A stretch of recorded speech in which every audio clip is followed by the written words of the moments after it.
Alrighty. Alright, yo, so what is going on, guys? In today's video, I'm going to be teaching you the best 3 decks that you could possibly use for clan tournaments. And there's going to be a little bit at the end of the video if you guys are interested in joining a clan that is like on for a reset and everything like that. I'll add a whole thing at the end of the video, but let's get into the video. Drop a like if you guys are new, subscribe if you guys are new as well. I would appreciate it, and let's get into it. Okay, the reason that I picked these 3 decks is because no matter what modifier they have, they can adapt to whatever modifier. They're going to do the most damage, or they're going to be the most successful regardless of the modifier for the day. Even if it's like a bad modifier, it's going to do really, really well, better than most decks. So let's kind of get into it. First deck that I'm going to go over is like Blade Dancer. You can see which ones I have set up right now. There's also another Blade Dancer deck, but the reason Blade Dancer is really good is because it can adapt and change regardless of the modifier. If you want like a really high damage one, you can go like Knight Statue and do super high damage, or if it's a bad modifier like Curse, you can move it around with Portal Keeper and Swords with the left side of the talent tree instead of the right. So like Blooming Dash or Floral Frenzy, you can kind of mix and match. I personally don't use Blade Dancer, but it does really well in Clan Wars. So if you are like kind of new, or you are trying to make a Clan Wars deck, Blade Dancer is super friendly, and both sides of the talent tree, regardless of what the modifier is super good. Okay, so for the second deck that I'm going to recommend, let's pretend that the Lightning Mage that I have on there is Robot or Sea Dog. I don't really play toxic decks. It's not how I would play the game. But yeah, we're going to kind of go over like why toxic decks are super valuable and super important. I have Trickster on as a hero. You can use Necromancer or whatever hero you want to use. Like I said, I'm not a toxic player. But Toxic Witch, Toxic Summoner, having Harlequin and then Shaman all mixed together, plus Robot or Sea Dog, it is super beneficial. No matter what modifier you have, you can shut the game down almost instantaneously, and I know a lot of people rage quit when they see a toxic deck. Super quick matches, you can go through all 5 of your matches super fast. You're going to end the game really quickly. The only drawback to using a toxic deck, you are going to make a lot of enemies. People are going to hate you. And you can't go super far damage wise.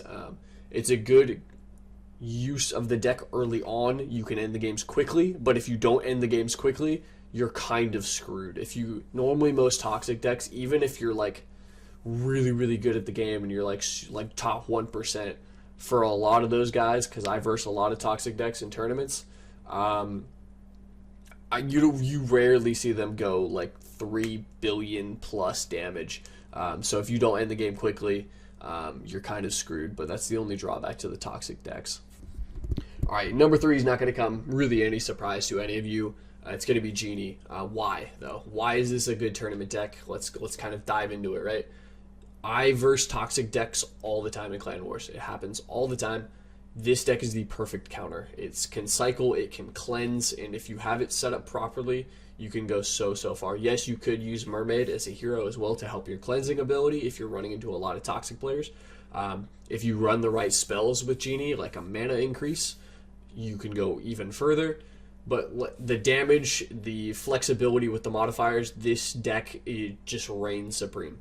Yes, it goes to a really high damage game sometimes, but it is so rare that I get beat with this deck.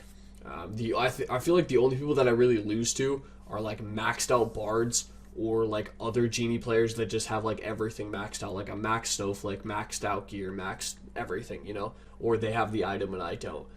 Genie is just a super solid way to go. Even early on, if you have like a level 8 Genie, level 9 Genie, that's fine. That's a perfect place to start, because in tournaments, even with the super bad modifiers like the Winds of Change and stuff like that, Genie just really reigns supreme. I highly recommend you guys try one of these decks out. If you guys have any questions, drop it down in the comments down below. I'm more than happy to help you with any of your questions, and let's get into the last part of the video. Alright, yeah, so if you guys are looking for a tournament-based clan or a Dragon Rift-based clan, this is the clan that I'm currently in. There are a lot of requirements for it, like you have to have a lot of good decks, and you have to be on for a reset, and you have to do Dragon Rift and stuff like that. But if you guys are looking for a clan that is like higher up, that is like top 50 in the world, that does Dragon Rift, we're top 10 in the world, I think, for Dragon Rift, which is super cool to see. I'm currently grinding, and a couple other guys are currently grinding for champion. But if you guys are like contenders, or if you guys are grinding out the game a lot, doing a lot of PvP and willing to train and stuff like that, we would love to have you. Just put it down in the comments. Drop your Discord or whatever. I'm more than happy to talk to you guys and try to get you guys recruited for this clan. One of my friends made a YouTube video on this clan, and I decided I'm going to join it, and I'm really happy that I did, because it is so refreshing to be in a clan that has it has like such a good like leadership. Like, all the leadership in here is fantastic. Everybody pulls their weight. The events and everything like Dragon Rift and tournaments are so fun when you log on for reset and you have 20, 35 plus people on just busting out sandals, and you instantly cross the finish line. I think we've won the last 2 in a row, and we versed like the top 8 clan in the world, and we beat them. So it was really, really fun, really, really good to see. We are always recruiting and always kind of slotting people out and putting new people in. But yeah, let me know. Thank you guys for watching all the way to the end. I really appreciate it. I know I haven't done videos in a little bit. Life's been a little crazy. I've been trying to live stream a little bit more. It's been really, really fun getting to know you guys. If you are interested in seeing me live, just hit the notification bell. I'm pretty fun when I'm live streaming, and I'm PvPing and cussing out everybody. So yeah, so thank you guys for watching. I will catch you guys in the next one. I'm out.